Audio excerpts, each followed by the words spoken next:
Hey, shalom, brothers. Welcome to another episode of GMS Journeys. As you know, today is the demonic Christmas Eve, and tomorrow, so-called morning, will be Christmas Day. Hip hip hooray! Everybody's happy. They get to open their toys and their presents. But nowhere in the Bible where you see where the Lord, or after the Lord left the disciples, and he went up into the heavens, when you read in Acts the 1st chapter, when he went back to the Most High and to the spiritual world, you will never see an account of where any of the disciples celebrated anything called Christmas, or even held any festivity of the sort. Now, the whole thing of Christmas, it goes back to in Rome. They had a holiday called Saturnalia, and even before Saturnalia was celebrated in Rome, going back further than that, in Mesopotamia, they had something that was called the Zagmug Festival. And it was a festival which was a celebration of celebrated at the time of the vernal equinox, but the similarities of the Zagmug Festival also parallel that of Saturnalia, or today what you call Christmas, and which happened at the time of the winter solstice. The winter solstice, basically the word solstice, sol means sun, and stis means to stand still. So the sun stands still. So the winter solstice, which basically declares the first day of winter, the sun stands still, and then the night becomes the more dominant after that. During the vernal equinox, that's when you have, in the springtime, when you got equal light, equal day, and then you got the summer solstice, the sun stands still, then the day becomes the greater of the two. You have more daytime, less night. So we're in the time of the winter solstice, and basically, I want to read a little something about this so-called holiday, that unholy day, rather, that we're in right now. So I got something, I'm gonna pull it up. Right here, I got this off of Wikipedia. It says Saturnalia celebration. It says Saturnalia was introduced around 217 BC to raise citizen morale after a crushing military defeat at the hands of the Carthaginians. Now, in Rome, this is 217 years prior to Yahushua being born. So this is BC. That defeat that happened, Hannibal stomped his foot in Rome's ass. So that defeat that they're talking about in 217 BC happened when Hannibal Barca came over the Alps with the elephants and his men of war. He is an Israelite, by the way, not a fucking Hamite. And they went down into Rome and fucked Rome up. And damn near took control of Rome, but he couldn't hold on to Rome because them niggas back in Carthage wouldn't send him reinforcements. But that defeat, which was spiritual anyway, because prophecy about the beast, Rome had to come into the power. That's right, like Elder Menatezak said, Rome had to be that power. Hannibal wasn't the one historically who was given the task of taking down the 7 heads, the 10 horns, but Severus Septimius was the one who did it. He brought down that's why his name was Severus Septimius, and he was a black man. And he took down Rome in 193 AD, and he became the emperor of Rome in 193 AD. You can read up on the history of Septimius.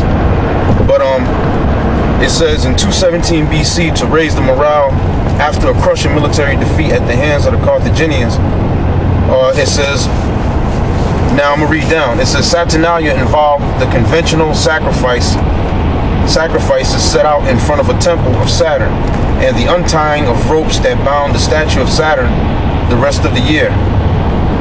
A Saturnalicious princeps was elected master of ceremonies for the proceedings. Besides the public rites, there were a series of holidays and customs celebrated privately. The celebrations included a school holiday, the making and giving of small presents, a special market. Gambling was allowed for all, even slaves. Now, the slaves back then in Rome, we were the slaves back in Rome, ancient Rome, and coming up to the birth of Yahushua and a little bit after. We were the slaves in Rome. Now, one of the things that it tells you here, that the toga wasn't worn, but rather it says dinner clothes and what's called a pileus cap, or a pileus hat. I got an example of that right here. If really see it. This is an example of a pileus cap. Now it tells you this cap was worn by sailors in ancient Greece. And it also says that it was a brimless felt cap, somewhat similar to a fez cap, the cap that people wear on Christmas time, and it has the ball hanging in the back. That's another version of a pileus cap. And also what Jake likes to rock today called a skull cap is basically a pileus cap, what they wore during Saturnalia when they were running through the streets. Now real quick, I want to talk a little bit about some more. See, because of everything that Jake does, Jake is following the precept of man. Could you get Mark 7 and 9? Read Mark 7 and 9. If you got something to say, I'll go ahead. I got a scripture for you real quick. It's on 1 John 2 and 15. Love not the world, neither the things that are in the world. If any man love the world, the love of the Father is not in him. See, the scriptures say, love not the world, neither the things that are in the world. This is like one of the highest days of the world right now, is this so-called Christmas shit. And basically, it's the celebration of the sun. So the sun is supposed to disappear for 3 days. As you know, the sun is right out there shining. The sun is shining right now. So the sun is supposed to disappear for 3 days, and on the third day return, and all life is supposed to be restored. That's basically what is celebrated at the winter solstice. It's basically a harvest festival, which is celebrating the fact that during the spring and the summer you gathered all your crops in, and then to get you through the harshest time of year, which is the winter time. And if I may say this real quick, and basically what it all is just old wives' tales. Basically, folk tales, bunch of bullshit, demonic, pagan folk tales, and it all ties in. If it just has a different twist each rulership that comes into play. That's like right. You go even find traces of this going back during the Babylonian Empire. Well, that's where it started, ancient Babylon, like this brother said. Yeah. So it's all pretty much pagan worship, and as the brother's gonna go into it, that's why the Lord commanded us not to follow it and get caught into it. Basically, it's bullshit. They up there worshiping a goddamn piece of a wooden statue or a tree that has no life in it, man. That's right. You know, like the scriptures say, the tree you gotta carry the tree around. Right. But yet you got people sitting there worshiping and singing songs. Oh, Christmas tree, singing to the thing as if it's a living person or something. You know. But that's how.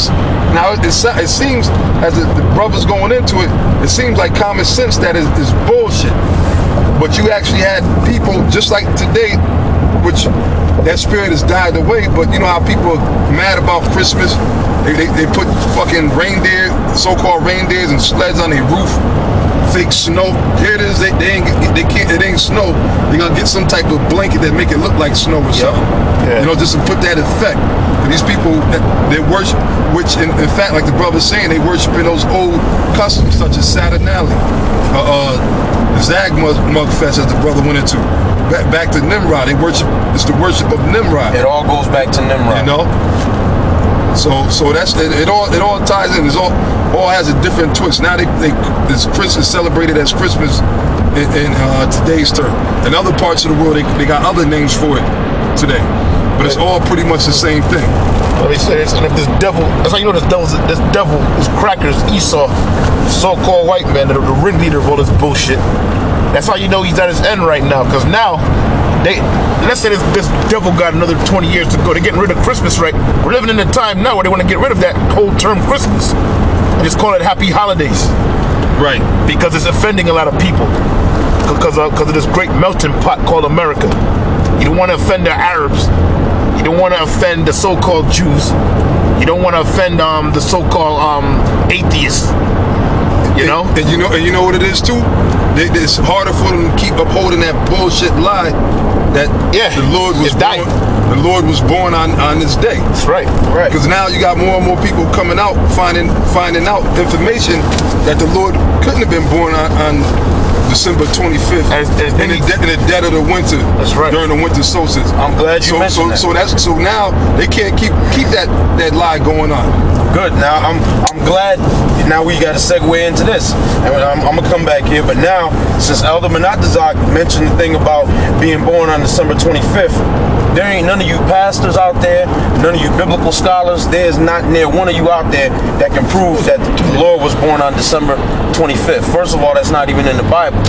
But now I'm gonna tell you like this, and we've been teaching this for years, since me and this brother came in the truth back in 94. That the Lord was born in the springtime on the Passover. What proves it? Somebody give me the book of Luke, the 2nd chapter. Let's read Luke, the 2nd chapter. And then I not give me the book of Ezra in the Bible, the 10th chapter, starting at the 9th verse. And then you also give me Song of Solomon, the 2nd chapter. I believe it starts at the 9th or the 10th verse. And hold those two for me, I not, and you get that to Zion. We're gonna prove it. We're gonna prove it right now. Because 'tis the season, right? Luke, the 2nd chapter, verse 1. And it came to pass in those days that there went out a decree from Caesar Augustus that all the world should be taxed. Right, there went out a decree in that day from Caesar Augustus that all the world should be taxed. So, after that decree came out from Augustus Caesar that all the world should be taxed, what happens? Go ahead.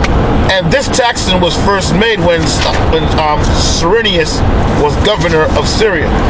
And all went to be taxed, every one into his own city.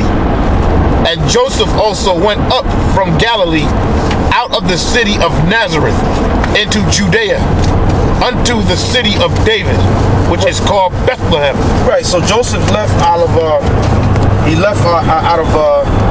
Galilee, and he went into Judea to the city of Bethlehem with his wife. So it's supposed to be in the wintertime, right? Where it's cold as hell, and he's with a pregnant woman, and they went to Bethlehem basically to what? They went there to go pay the taxes, and on top of that, they also went there to celebrate the Passover, even though the scripture in Luke, the 2nd chapter, doesn't mention the Passover.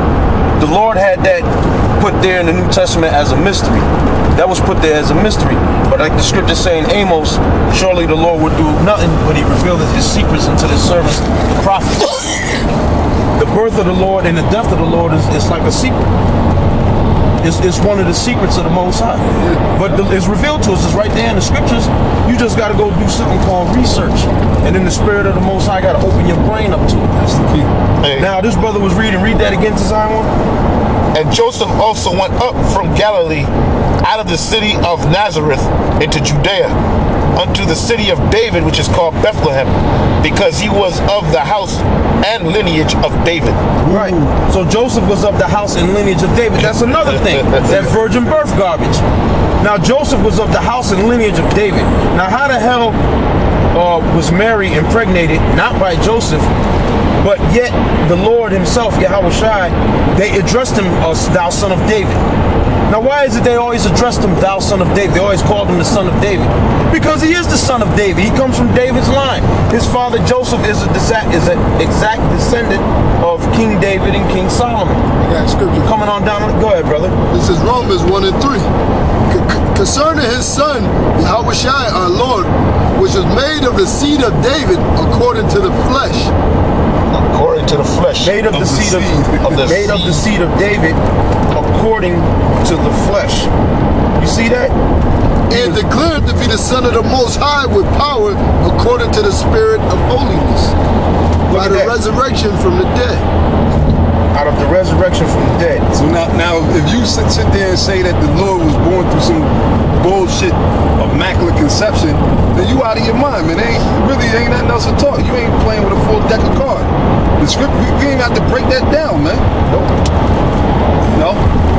Now, I got something I want to read here out of, this is something I got, it's called Christ and I born in December 25th. Now, it has from a person named R.B.Y. Scott, from a book called R.B.Y. Scott, Volume 3, Abington Press, Nashville, 1962, page 625. It says, the weather in Jerusalem, Bethlehem, is bitter and cold in December. Israeli meteorologists tracked December weather patterns for many years and concluded that the climate in Israel has been essentially constant for at least the last 2,000 years. Broadly speaking, weather phenomena and climate conditions as pictured in the Bible correspond with conditions as observed today. The Interpreter's Dictionary of the Bible. Now it says the temperature in the area of Bethlehem in December can drop to well below